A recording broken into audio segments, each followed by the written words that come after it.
Good morning again, church. Thank you for joining us as we continue our study in Genesis. And as we look at Genesis 41 today, as Joseph begins to rise up inside of Pharaoh's kingdom, it brought to mind to me, there's an old sort of myth, or it may be true, it's talked about with Julius Caesar, or with the Caesars in Greece, that when they would ride in their chariots around the cities, there would be a commoner that would be standing next to Caesar on the chariot, whispering in his ear as he was riding, "Remember, you are but a man.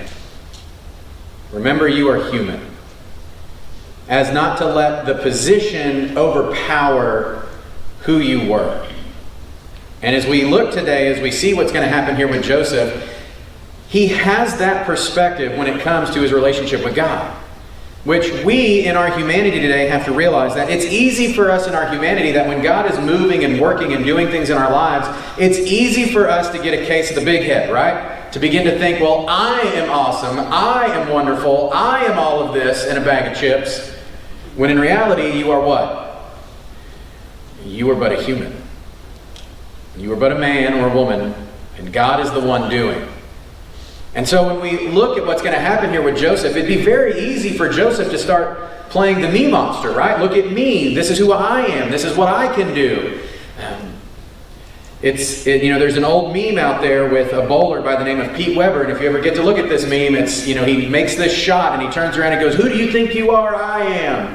And he's just so excited. And it's easy for us in our humanity to get into that mindset of, I am the one who is amazing. I am the one who does. I am the one who is all of this. When in reality, we are nothing.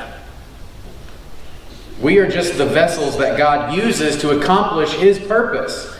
And Joseph, as we look here, is going to have this in perfect perspective with his situation. If you remember from last week, Joseph had interpreted the dreams of Pharaoh's cupbearer and baker, and both came to fruition. The cupbearer was restored to his position and the baker was killed. Yet the cupbearer forgot Joseph when he made it back into his position of power. And so now we pick up at 41. It says 2 years later. So Joseph had made them promise not to forget him, and the cupbearer unfortunately did. We cut to 2 years down the road. Joseph's been in prison for these 2 years. Yes, he's running the prison, but it's still a prison. Right? It doesn't matter if you're running the joint, it's still a prison. You're still not free.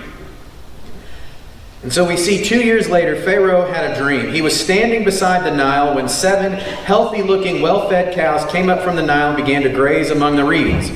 After them, 7 other cows, sickly and thin, came up from the Nile and stood beside those cows along the bank of the Nile. The sickly, thin cows ate the healthy, well-fed cows. Then Pharaoh woke up. He fell asleep and dreamed a second time. 7 heads of grain, full and good, came up on one stalk. After them, 7 heads of grain, thin and scorched by the east wind, sprouted up. The thin heads of grain swallowed up the 7 full good ones. And Pharaoh woke up, and it was only a dream.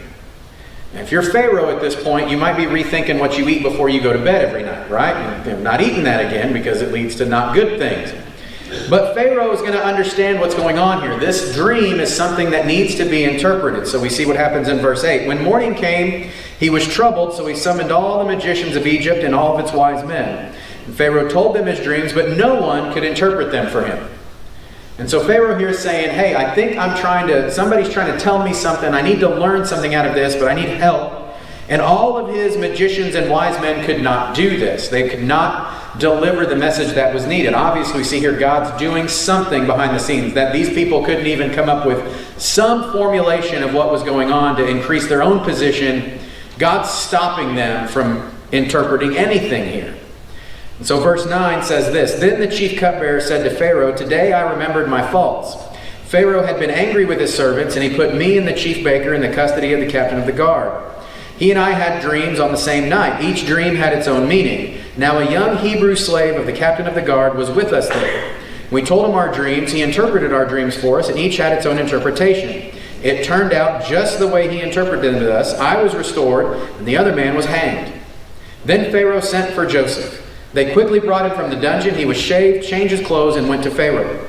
And Pharaoh said to Joseph, I have had a dream, but no one can interpret it. But I've heard it said about you that you can hear a dream and interpret it. We just pause there to set the scene for a minute, right? 2 years Joseph has been locked in prison after this cupbearer said he was going to remember him, and then instantly, hey, go get Joseph. I remember, go get him. This dream needs to be interpreted. And so they go and grab him, they shave him, change his clothes, and go to Pharaoh. This whirlwind is happening, and Pharaoh gives this introduction. I have had this dream, no one can interpret it. And notice what Pharaoh's doing here. He's putting it firmly on the feet of Joseph. I have heard it said that you can do this. He is putting it in Joseph's power. He's saying, you do these things. Now, you're Joseph. You've been locked in prison for 2 years. In the time before that, you desperately want to leave this place. What might you be tempted to say in a moment of weakness here after 2 years? Yes, sir, I can interpret your dreams. Absolutely, I can do that. Let's hear it. But notice in the midst of everything Joseph's been going through, his perspective has stayed exactly where it needed to, because we see at verse 16, Joseph responds, I am not able to. So the first words out of Joseph after Pharaoh says, hey, I hear you're the man for the job. You can do this. What does Joseph say?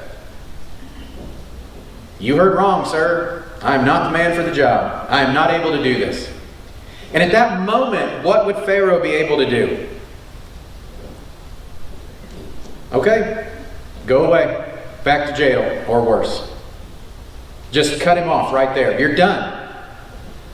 And the cupbearer is probably in trouble now too. Why? You recommended it, right? That's why they always tell you, be careful when you recommend someone to the place you work, right? Because what could happen? If they don't work out, maybe you don't work out anymore. Right? And so we see here Joseph, but he quickly responds as well. Joseph answered Pharaoh, it is God who will give Pharaoh a favorable answer. And so Joseph here sort of saying, hey, I'm not the guy for the job, but I know another guy. And he's going to be the one that gives you your answer. And so Joseph here keeping things firmly in perspective, realizing that it is not about him. He did not interpret these first dreams. He is not going to interpret Pharaoh's dreams. God is going to interpret, and Joseph is simply going to be what? A mouthpiece. He is simply going to be the human voice that says what God is trying to tell Pharaoh. That perspective is wholly important for us today, because we have to understand in our humanity that God is going to use us to deliver messages at times. It's God, not us. Verse 17, so Pharaoh said to Joseph, in my dream I was standing on the bank of the Nile when 7 well-fed, healthy cows came up from the Nile and began to graze among the reeds. After them 7 other cows, ugly and very sickly and thin, came up. I've never seen such ugly ones as these in all of the land of Egypt. Then the thin, ugly cows ate the first 7 well-fed cows. When they had devoured them, you could not tell they had been devoured. Their appearance was as bad as it had been before. Then I woke up. In my dream I was also seen 7 heads of grain, full and good, coming up on one stalk. After them 7 heads of grain, withered, thin, and scorched by the east wind, sprouted up. The thin heads of grain swallowed up the 7 full ones. I told this to the magicians, but no one can tell me what it means. And so you're imagining, if you're Joseph here, after you hear this, you might ask for what? Can I have a moment, please, to go think or pray or wait and see what God delivers? But it says here as we look, and when we read this in the original, it's not that Joseph didn't ask for any time. It is like instantly when we read it in the Hebrew. Almost as soon as Pharaoh stopped talking, Joseph is going. It says Joseph responds, Pharaoh's dreams mean the same thing. God has revealed to Pharaoh what he's about to do. The 7 good cows are 7 years, and the 7 good heads are 7 years. The dreams mean the same thing. The 7 thin, ugly cows that came up after the 7 years, and the 7 worthless, scorched heads of grain are 7 years of famine. It is just as I told Pharaoh. God has shown Pharaoh what he is about to do. 7 years of great abundance are coming through the land of Egypt. After them 7 years of famine will take place. And all the abundance in the land of Egypt will be forgotten. The famine will devastate the land. The abundance in the land will not be remembered because of the famine that follows it, for the famine will be very severe. That is why when the 7 bad cows ate the good cows, their appearance didn't change, because No one's going to remember the good times because the other times are going to be so very bad. And you think about that for us as a people group, right? There's very little that we sort of think about with that sort of severity that you can't remember the good times before, right? For the most part in our humanity, especially as we think about our culture today, just because things are bad doesn't mean we don't ever remember the good times before. That's why we hear people all the time harken back to the what? The good old days, right? Maybe not so good if we really looked at what they were, but the perspective changes, doesn't it? And so we see here that not only is this going to be a bad time, it's going to be an extremely bad time. That even though there was so much abundance, the famine will be so severe that no one's going to remember the abundance. They're only going to remember the what? The famine. And you think about this for a people group. Do you remember when your belly's full? Not usually. What do you remember though? You remember hunger. If you talk to people who have dealt with severe famine or dealt with severe poverty when meals are scarce, they're not going to tell you about the times they remember when their bellies are full. They're going to remember what? What it feels like to be really, truly hungry. Which, folks, let's be honest with ourselves here. Thankfully and hopefully none of us have had to feel that for a very long time. But for those that have, they will describe it to you as a constant annoyance or pain or hurt. And you can't escape it from sleep. You can't escape it from being awake, and you can't outwork it. When you're truly hungry, there's not much you can do. When you watch some of these survival shows, that's what happens to some of these people. They think, I can survive without eating. And science tells us a couple of things, or three things in this. It's the rule of threes. You can go about 3 minutes without air. You can go about 3 days without water, and 3 weeks without food. We saw this if you study World War II in history. When they were liberating concentration camps, they had to be extremely careful with how they refed the concentration camp victims, because just turning them loose on food would kill them. Their bodies weren't ready to handle that kind of caloric intake. They had to be refed carefully and with a lot of doctor supervision to make sure that their bodies returned the right way. When you talk to Holocaust survivors, those that are still around and those that have thankfully been recorded, they will tell you that's the hunger they remember. Folks that have been through the Depression will tell you the hunger they remember. And it's a joke sometimes in families, right? When you go to grandma's house and you're like, man, this pantry's so stocked full of food. Why? She remembers the Depression when hunger was real.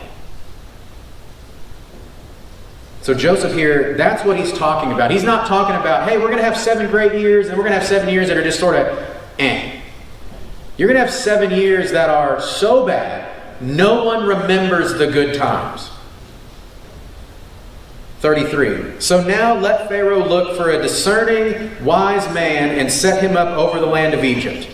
I could almost imagine Joseph while he's saying that is sort of like turning and, superhero posing while he's doing it, right? Let Pharaoh find a discerning man to run the kingdom, right? Almost like, look over here, look at me.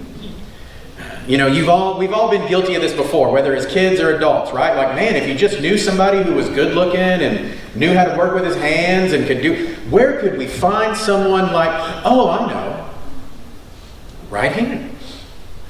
I don't imagine that's what Joseph was doing, but it's in my mind, in my humanity, you can almost sort of think he's sort of like, maybe he'll get the hint. Maybe this will work out. 34. Let Pharaoh do this. Let him appoint overseers over the land and take 1/5 of the harvest of the land of Egypt during the 7 years of abundance. Let them gather all the excess food during these good years that are coming, store the grain under Pharaoh's authority as food in the cities, and preserve it. The food will be a reserve for the land during the 7 years of famine that will take place in the land of Egypt. Then the country will not be wiped out by the famine. So not only did Joseph here sort of say, hey, there's a plan, or you need to find somebody with a plan, what did he do? He gave him a plan. Where's Joseph getting this plan from? Through the relationship Joseph has with God. God's giving Joseph the ability to do the things that need to be done. And God's doing this twofold. One, because he's going to take care of Joseph based on the promise made to Abraham so many generations ago. And secondly, because this famine is not just going to affect Egypt. It's going to affect the world. And as we study through Genesis, as we'll see coming in a few weeks, those that God is taking care of are going to be rescued by what Joseph is doing in Egypt. Again, moving pieces on the board that, as a human, in the situation we wouldn't have seen. Joseph's not looking at this going, well, eventually my family's going to be starving and they're going to show up and I'm going to get to take care of them. That's not what he's thinking about here. He's answering the question Pharaoh gave him through his relationship to God. This other stuff's going to happen after the fact because Joseph's being faithful. In our lives today, the decisions we make in being faithful with God now pay dividends down the road that we may never see them come to fruition. That idea of planting a tree that you may never eat the fruit of. 37. The proposal pleased Pharaoh and all of his servants. Then Pharaoh said to his servants, "Can we find anyone like this, a man who has the Spirit of God in him?" And so Pharaoh said to Joseph, "Since God has made all this known to you, there is no one as intelligent and wise as you." That's a powerful statement coming from someone who in the Egyptian culture was a what? Pharaoh was God to the Egyptians. And this person who is deemed God by the Egyptians looks at this Hebrew slave that they just pulled out of prison and says what? No one is as intelligent and as wise as you are. He's telling Joseph that what? You're smarter than me. You know more than me. Which, kudos to Pharaoh for realizing when somebody knows more than him and not being given into the fact that he is considered a living God. But Pharaoh here says that. You are this person. No one is as intelligent and as wise as you. 40. You will be over my house, and all my people will obey your commands. Only with regard to the throne will I be greater than you. So Joseph is now going from running the prison to running what? The country of Egypt. And if you look at Egypt at this time, that'd be like taking over the United States. They were one of the end-all be-all powers of the time. And now you're taking this guy from the prison and putting him in charge. If that was to happen in our country today, what would happen? People would lose their minds. What do we think happens in Egypt? People are going to lose their minds. 41. Pharaoh also said to Joseph, "See, I am placing you over all the land of Egypt." Pharaoh removed his signet ring from his hand and put it on Joseph's hand. Now, sometimes we roll over that. Go back, this is where you get the history nerd side of me. This is an important fact. If you wanted to seal a document in this time and you wanted to show that it had the highest authority, that's what you used. You used the signet ring. You would lay wax on the document, you would place that ring in it, and it would tell you who it was from. And you would know which rings were the most important. For Joseph to get the one off of Pharaoh's finger, that means anything Joseph says has what? The authority of Pharaoh. And if you tell him no, you're telling Pharaoh no. You know, in the modern setting for us today, not with this same level of importance, it'd be like getting that letter, it's because we're in this time of the year, right? When you get that letter that says Department of Treasury, IRS, right? You don't just throw, you're not, oh, that's junk mail. What do? You better open that letter. You better see what they want. Don't you two shake your heads no back there before your wedding. You better check what that letter says, because what does the IRS have the power to do?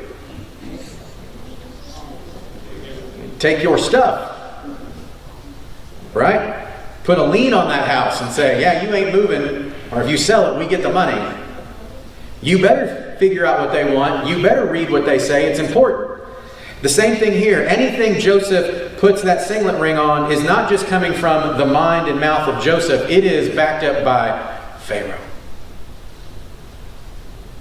Right. One of the stories you'll hear about this is the difference in signature, right? If you work at a major corporation, for example, if you work at a Microsoft and you as an employee sign a piece of paper, it's probably more than likely going to get thrown by the wayside. But if it comes from the desk and mind of Bill Gates and you work for Microsoft, what are you going to do? You're going to pay attention to that note because he is the end-all be-all of Microsoft. Or if you get a note from Tim Cook as an Apple employee, you're going to pay attention because he's the CEO of Apple Corporation. The signature matters. The signet ring matters here. Joseph is becoming a person of position and power in Egypt because of Joseph's relationship to God. God is taking care of Joseph, fulfilling the prophecy made to Abraham generations ago. So we see here, he clothed him with fine linen garment, placed a gold chain around his neck. He had Joseph ride in his second chariot, and servants called out before him a brek, which means attention. Others see it as like kneel, show respect to who this is. In our society today, what we'd look at it as like a military thing, right? If a commanding officer or someone higher in rank than you comes into the room and you're in the military, what are you expected to do? Stand to attention, salute, respect the position, right? You may not respect the person, but you have to respect the what? The position. You may not like Joseph if you're an average Egyptian, but you're gonna respect him. Because who respects him? Pharaoh respects him. Even if you don't like Joseph, you better be on Pharaoh's team, because if not... So he placed him over all the land of Egypt. Pharaoh said to Joseph, I am Pharaoh, but without your permission, no one will be able to raise his hand or foot in all the land of Egypt. Pharaoh gave Joseph the name Zaphnath-Paneah and gave him a wife, Asenath, daughter of Potiphera, priest at On. And Joseph went throughout the land of Egypt. So Pharaoh here is folding Joseph into his familial lineage, which eventually is going to lead us down the road to a guy named Moses. But as we look here, Joseph and Pharaoh is trying to blur those lines and make Joseph look Egyptian to the Egyptians. We look at 46 here. Joseph was 30 years old when he entered the service of Pharaoh, king of Egypt. Joseph left Pharaoh's presence and traveled throughout the land of Egypt. 30 years old, he's running one of the eminent superpowers of the world. Think about where you were at 30 years old. Were you there? Would you have trusted yourself at 30 years old to run a preeminent superpower? Maybe. Would it have gone well, though? Joseph here isn't working inside of his own 30-year-old brain. He's working through his relationship with God. 47, during the 7 years of abundance, the land produced outstanding harvest. Joseph gathered all the excess food in the land of Egypt during the 7 years, placed it in the cities. He placed the food in every city from the fields around it, so Joseph stored up grain in such abundance like the sand of the sea that he stopped measuring it because it was beyond measure. And that was just a fifth of what the harvest was, to tell you how plentiful it was. You would imagine after the first couple of years, people would have been like, don't you think you got enough? The challenge for Joseph here would have been to stay the course.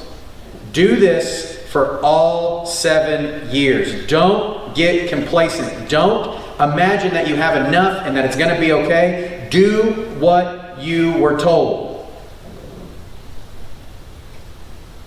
50. 2 sons were born to Joseph before the years of famine arrived. Asenath, daughter of Potiphera, priestess at On, bore them to him. Joseph named the first one Manasseh, meaning God has made me forget all my hardship in my father's house.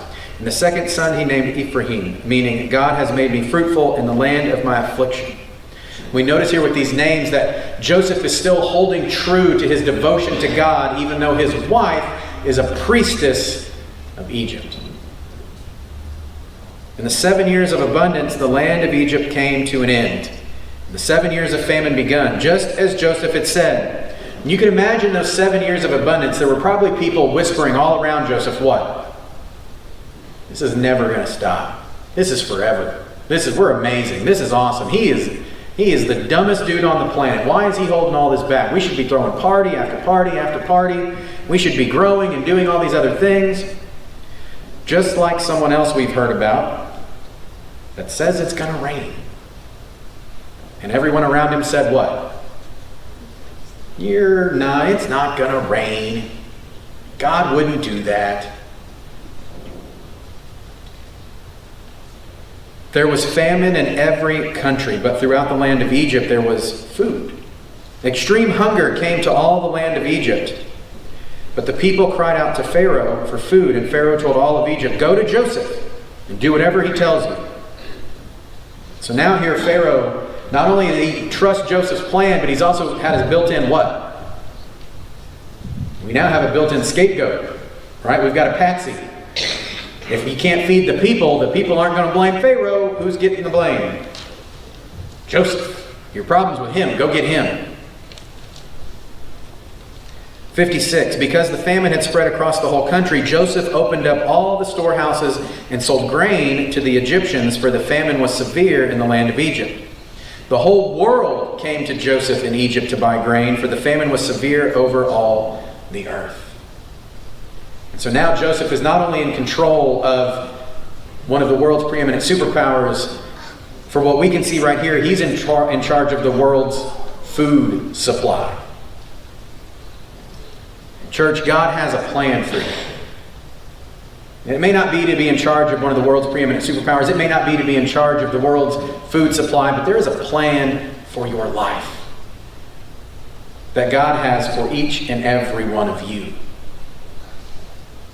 Joseph here, in order to see that plan, had to stay focused on who he was serving. He was taking care of the people of Egypt, but he wasn't serving them alone. He was serving his God. And if we stay focused on serving our God, then amazing things will happen. World, life-changing things will happen, but we must stay focused on serving him and no one else. With that in mind, let's pray. God, we thank you for today. God, we thank you that you hold the whole of this world in your hand. You are the author and designer of all things. God, I pray that today we would seek to serve you, that we would stay focused on that goal, that we would serve you with everything that we have. God, that begins with relationships. So if there's one here today who hasn't begun that relationship with you, we pray that today they would step out in faith and take those first steps of obedience and trust in you, give their lives to you.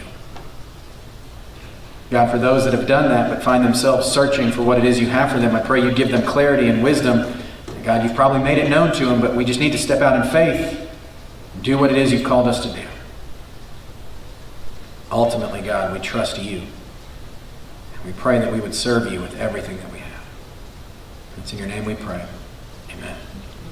If you'll stand with us, church.